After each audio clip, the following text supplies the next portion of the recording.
안녕하세요. 오늘 저희가 함께 깊이 파고들 자료는요, 공인노무사 시험을 준비하는 당신에게 특히나 중요할 수 있는 대법원 판결입니다. 2010년에 선고된 2009-82244 판결인데요.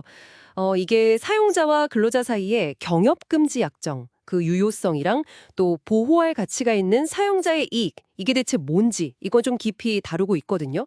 그리고 퇴직한 근로자의 행동이 과연 업무상 배임에 해당하느냐, 그 기준도 볼 수 있고요. 이 판례의 핵심을 좀 빠르게 파악해서 수험 공부에 바로 써먹을 수 있는 그런 통찰력을 얻어가는 게 이번 분석의 목표입니다. 자, 그럼 시작해 볼까요? 이 사건. 그러니까 근로자가 퇴사하고 나서 바로 경쟁 관계에 있는 회사를 차린 거예요. 그러자 원래 있던 회사가 가만히 있지 않았겠죠. 경협금지 약정 위반이다, 또 업무상 배임이다 이러면서 손해배상을 청구한 사안입니다. 핵심 쟁점은 크게 두 가지였던 거죠. 첫째는 이 경협금지 약정, 이게 유효한가?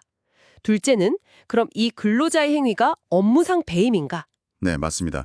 먼저 그 경업금지 약정의 유효성부터 좀 짚어보죠.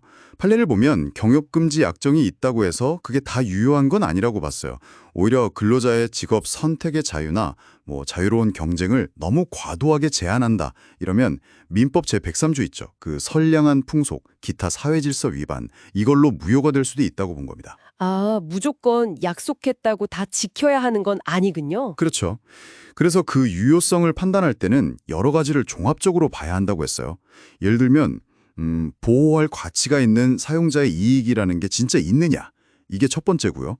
그리고 근로자가 회사에서 어떤 위치였는지, 또 제한하는 기간이나 지역은 적절한지, 그리고 대가를 제대로 지급했는지, 이런 것들을 다 따져봐야 한다고 명시했죠. 여기서 말씀하신 보호할 가치가 있는 사용자의 이익, 이게 참 중요해 보이는데요. 이게 구체적으로 뭘 의미할까요?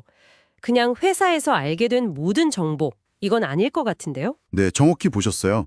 판례는 영업비밀 수준의 정보, 당연히 포함되고요. 근데 그 정도는 아니더라도 해당 사용자만 가지고 있는 어떤 지식이나 정보로서 근로자가 제3자에게 누설하지 않기로 약속한 것, 또는 고객관계나 영업상의 신용 같은 것도 포함될 수 있다고 봤어요. 하지만 이 사건에서는 좀 달랐습니다. 근로자가 사용했던 정보들, 예를 들면 단가라던가 가격 산출 방식, 거래처 정보 같은 것들이요. 이게 사실은 이미 동종업계에는 어느 정도 알려져 있거나 아니면 큰 비용이나 노력 없이도 얻을 수 있는 정보다, 이렇게 판단한 거죠.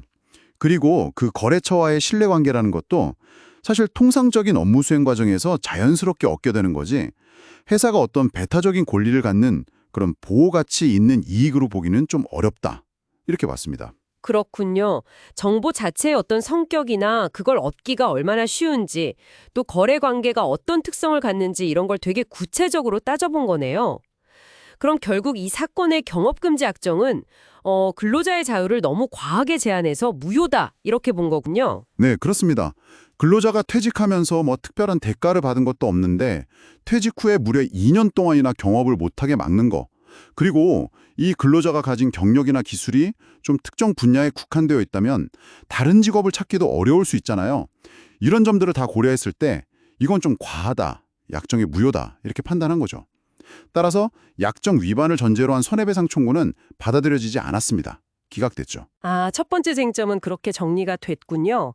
그럼 두 번째 쟁점, 업무상 배임죄는 어떻게 판단했나요? 이게 또 궁금한데요. 네, 업무상 배임죄.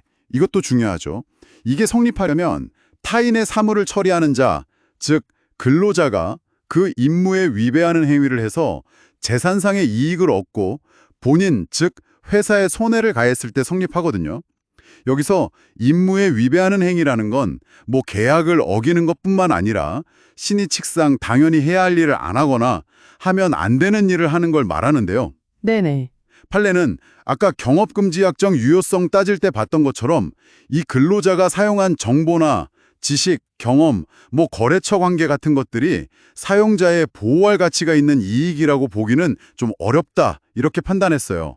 설령 일부 보호 가치가 있다고 하더라도 그 정도가 아주 경미하다고 봤고요. 그리고 또 중요한 게 퇴직한 직원한테 재직 중에 알게 된 정보나 거래처를 절대 활용하면 안 된다, 이런 의무가 있다고 보기도 어렵다고 판단했어요. 그래서 결국 업무상 배임죄가 성립하지 않는다, 이렇게 결론을 내렸습니다. 아, 그렇군요. 그러니까 보호할 만한 이익 자체가 별로 없다고 봤고 퇴사한 사람한테 그런 포괄적인 의무를 지우기도 어렵다. 이런 취지로군요. 네, 맞습니다. 네, 오늘 이렇게 살펴본 판례 2009-8244 판결은요. 경업금지 확정의 유효성 판단 기준, 특히 그 보호할 가치가 있는 사용자의 이익의 범위를 상당히 구체적으로 제시했다는 점, 그리고 업무상 배임죄 성립 요건도 꽤 엄격하게 해석했다는 점에서 중요합니다. 공인노무사를 준비하는 당신에게는 근로자의 직업선택 자유와 사용자의 영업상 이익 보호라는 이 두 가지 가치가 어떻게 충돌하고 또 조화되는지를 보여주는 아주 좋은 사례가 될 것 같습니다. 네, 여기서 한 걸음만 더 나아가서 우리가 생각해 볼 질문은 이런 것 같아요. 요즘처럼 기술이 막 발전하고 고용 형태도 계속 변하잖아요. 이런 환경 속에서 과연 보호할 가치가 있는 사용자의 이익이라는 개념, 그 범위는 앞으로 어떻게 변화하고 또 재정이 될 수 있을까요? 오늘 본 이 판례의 기준이 미래에 나타날 다양한 근로관계에도 그대로 적용될 수 있을지, 아니면 좀 다른 해석이 필요할지, 이런 고민을 해보는 것도 당신의 학습에 상당히 의미 있는 과정이 될 거라고 생각합니다.